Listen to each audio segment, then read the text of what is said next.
সংস্কার বাস্তবায়ন না হলে আবারও রাজপথে আন্দোলনের হুঁশিয়ারি দিয়েছেন জাতীয় নাগরিক পার্টি এনসিপির নেতারা।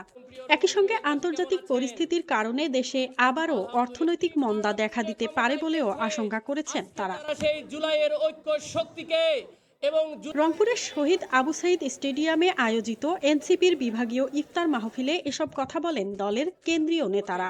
অনুষ্ঠানে দুর্নীতি, চাঁদাবাজি ও সন্ত্রাসের বিরুদ্ধে আন্দোলন চালিয়ে যাওয়ার ঘোষণাও দেন তারা। দেশের নতুন রাজনৈতিক যাত্রায় স্বৈরতান্ত্রিক পথে এগোনোর চেষ্টা হলে আরেকটি বড় আন্দোলন গড়ে উঠতে পারে বলেও সতর্ক করেন নেতারা। এবারের আন্দোলনে আমরা বলবো, যারা চাঁদাবাজি করেন, সন্ত্রাসী করেন, দুর্নীতি করেন, আল্লাহর রাস্তায় আপনারা দূরে থাকবেন। আন্দোলনের দোহাই দিয়ে আপনাদেরকে আমরা চাঁদাবাজির গ্রিন কার্ড আর দিতে পারবো না।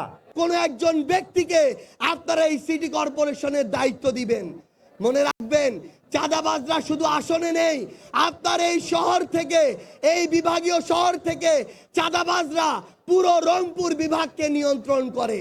এদিকে এনসিপির সদস্য সচিব আক্তার হোসেন বলেন, সংবিধান সংস্কার বাস্তবায়নের স্বার্থে বিএনপির সংসদ সদস্যদের সংসদে শপথ নেওয়া উচিত। তার দাবি, বিএনপির এমপিরা ইতোমধ্যে দেশের আইন এবং জুলাই সনদ বাস্তবায়নের নির্দেশনা লঙ্ঘন করেছেন।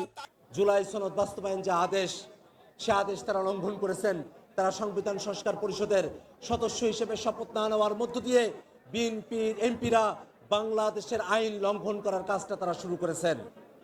সেই সংবিধান সংস্কার এর জন্য, যে জুলাই সনদ বাস্তবায়ন করার জন্য যে আদেশ জারি করা হয়েছে, সে আদেশের মধ্যেই বলা আছে সংসদ যেমন করে 30 দিনের মধ্যে বসতে হবে, তেমন করে সংবিধান সংস্কার পরিষদের সভাও 30 দিনের মধ্যে বসতে হবে। অনুষ্ঠানে প্রধান অতিথির বক্তব্যে এনসিপির আহ্বায়ক নাহিদ ইসলাম বলেন, প্রয়োজনে রাষ্ট্রপতিকে সরিয়ে নতুন রাষ্ট্রপতি নির্বাচনের উদ্যোগ নেওয়া হবে।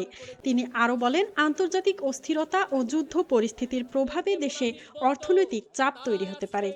সারা বাংলাদেশে আবার অর্থনৈতিক মন্দা শুরু হতে পারে। আন্তর্জাতিকভাবে যুদ্ধ শুরু হয়েছে। এই সময় দেশে যদি ঐক্য না থাকে, দেশকে এগিয়ে নিয়ে যাওয়া সম্ভব নয়। সরকার একা দেশ পরিচালনা করতে পারবে না। ফলে জাতীয় ঐক্য প্রয়োজন এবং সারা দেশে আমাদের মা বোনদের নিরাপত্তা বিঘ্নিত হচ্ছে। আপনারা জানেন, বিভিন্ন জায়গায় শিশু হত্যা হচ্ছে, নারীদেরকে ধর্ষণ করা হচ্ছে। আমরা উপযুক্ত বিচার চাই। বিচারহীনতার সংস্কৃতি থেকেই বাংলাদেশে ফ্যাসিবাদ এবং স্বৈরতন্ত্রের উদ্ভব ঘটেছিল। আমরা চাই এবার বাংলাদেশে বিচার নিশ্চিত করা হবে।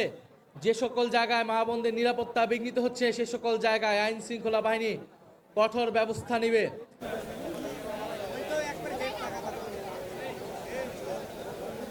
মাযহাবিন মৌ, আরএনবি নিউজ।